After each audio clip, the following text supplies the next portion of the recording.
Hello, Legend of the Samurai, back with the Vachette Axi'Tec, only this time the cylinder is guttable. So, key still works. Let's get this, the actuator in the back.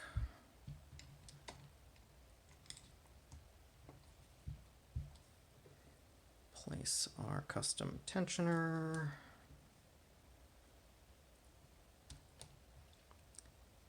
And get right to it.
It appears I got lucky and didn't overset much of anything. I just hung up on one or two more things.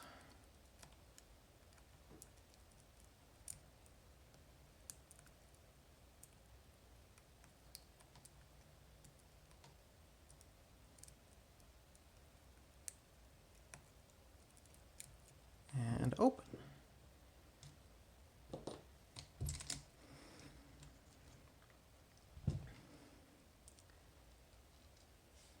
So there we are, cylinder is open. Lock it back up, and now for the fun step, gutting this lock. Alright, so first off, this used to be a hardened steel pin. I drilled that out and made a replacement. So here was the original pin, held together with a screw that I used to pull it out. Here's the replacement. Threads in. Now, I hope that this holds together well enough.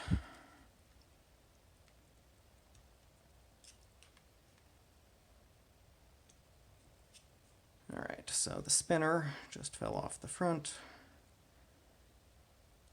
Oh no!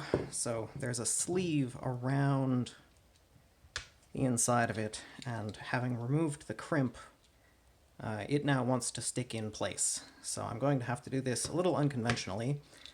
This is a custom gutting tool that I call an external follower. It's just a plastic tube with a diagonal cut in it. But if all goes according to plan, let's see, where is the gap? It's over there. I should, and this is fiddly, but oh well.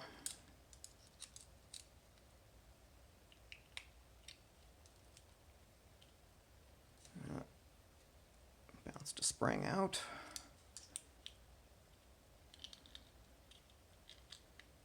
There we go.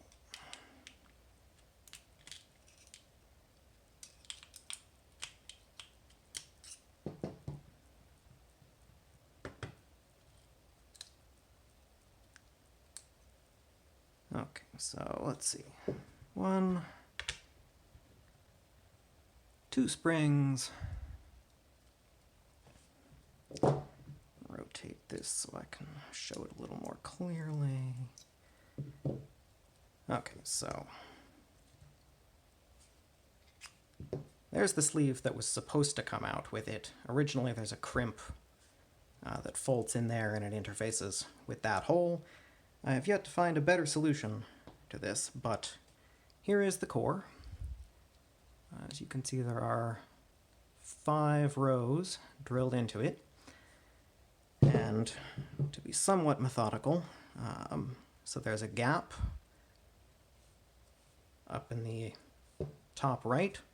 So I'm just going to say the top row is row 1, and then I'm going to go counterclockwise around 2, 3, 4, 5.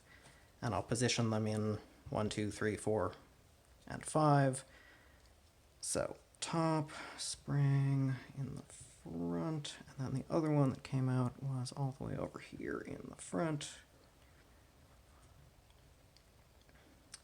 So what I'm going to do now is I'm going to go through and pull out all the springs, because that's the fiddly bit. And then we'll go back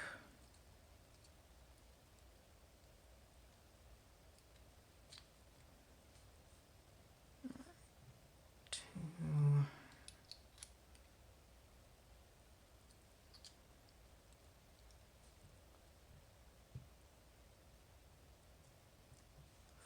3.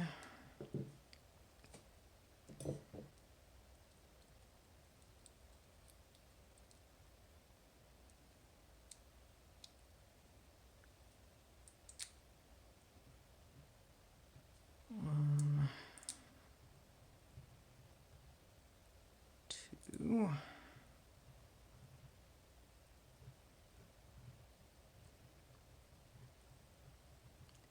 4.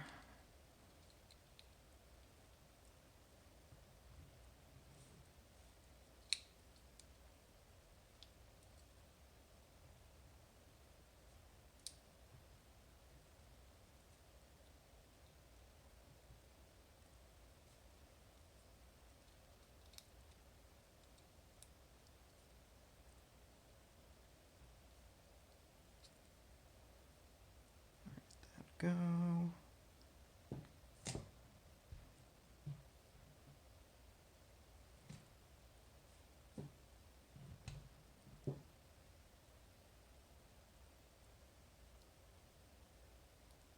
Wait a minute.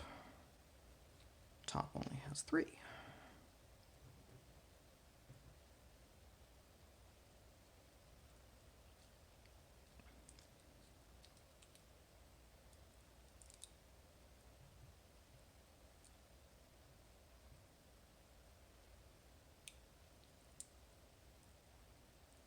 Okay, 3, 4, 4, 2, 4. Blank, 3, 4, 4, 2, 4. Okay, now I can start taking out the actual drivers. We will cycle back around, start at the top, and then they do not like to come out on their own.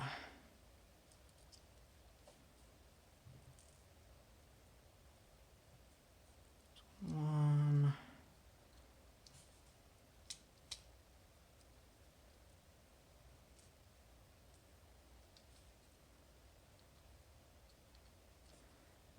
So, in a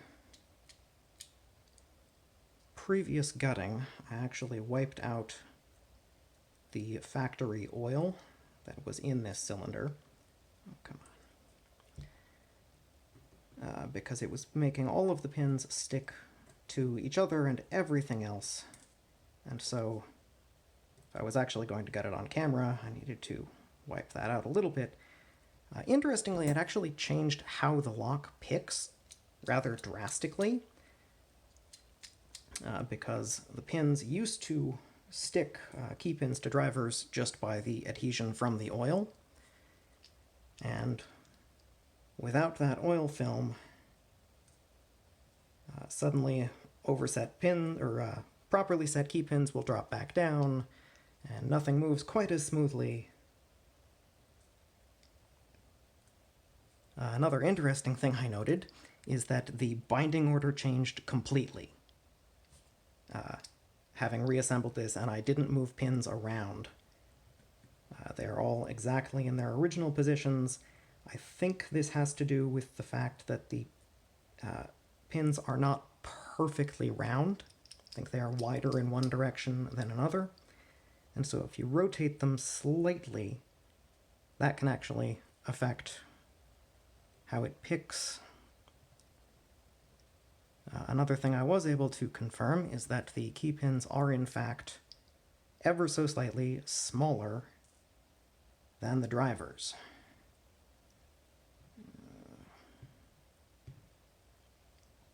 It's very subtle. It's at the very edge of my ability to measure it, less than 1,000th of an inch, but it is repeatable. And this also explains the behavior that I had noted, where a properly set pin will remain springy for the majority of the pick, because with the key pin being smaller than the driver, it can continue to push the driver up.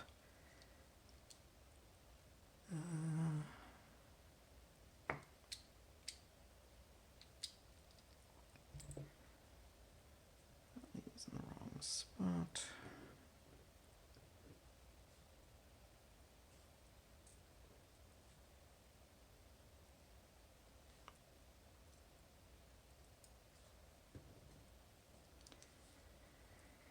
All right, 2 more to go.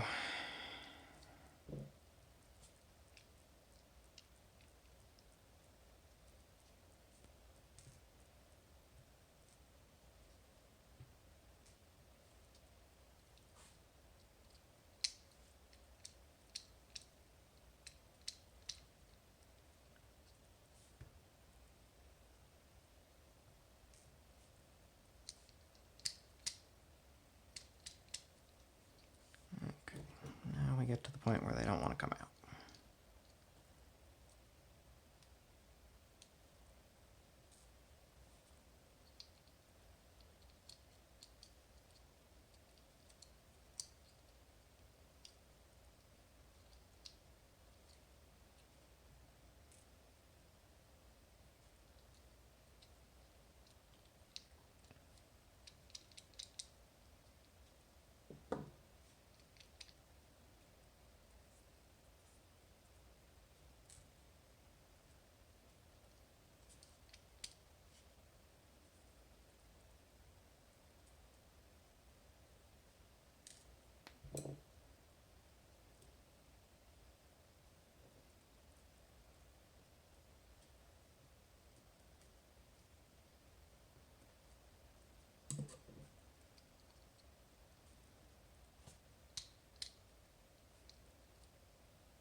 And last row.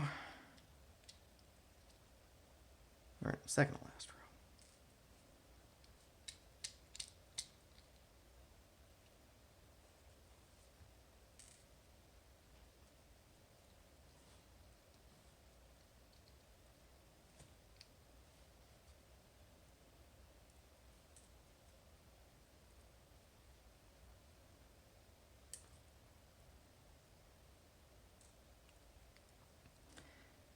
Ah, there's the last row. Oh dear.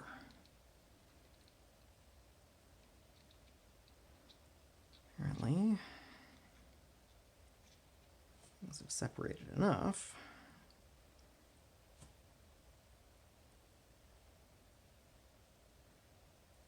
Alright, that's the back.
These pins are very annoying to get them to sit properly.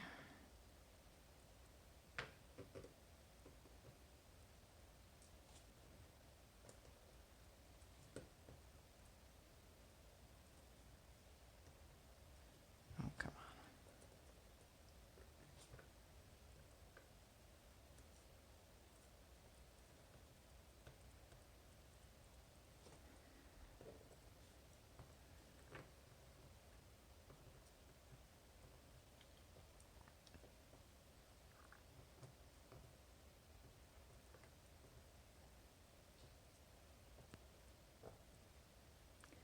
Alright, so I want to organize all of those, but I can show you the rest of the internals. So we have the inner core, which is drilled with little counter milling to accept the T-pin key pins. And then we have the outer sleeve. This is all standard. There's no threading, no counter milling, nothing like that. Line it up.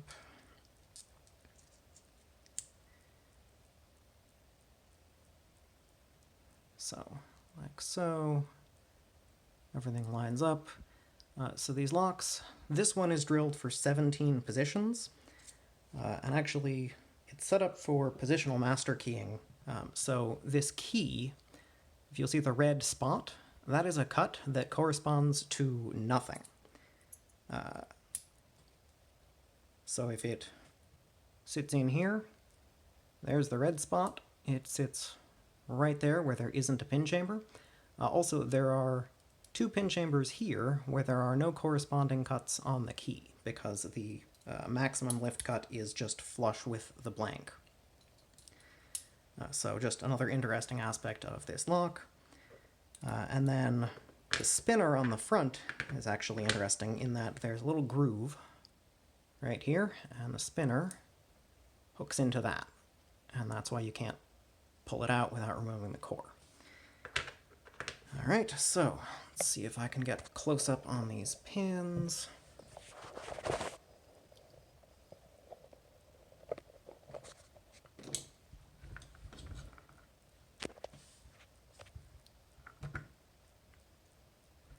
So they are all standard pins, standard key pins, standard drivers. And then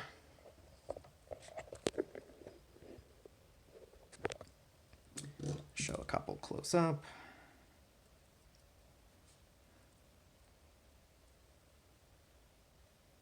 They are flat on the face, hollow on the back to accept the spring. And then the actual key pins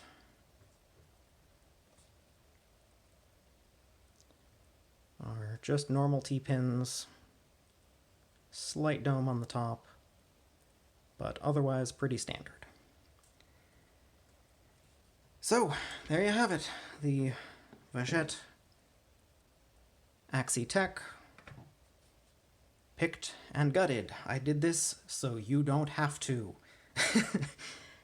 Feel free if you want to drill this pin out, but so far as I know, all of these cylinders have standard pins, and you can tell pretty easily how many of them by looking in the keyway.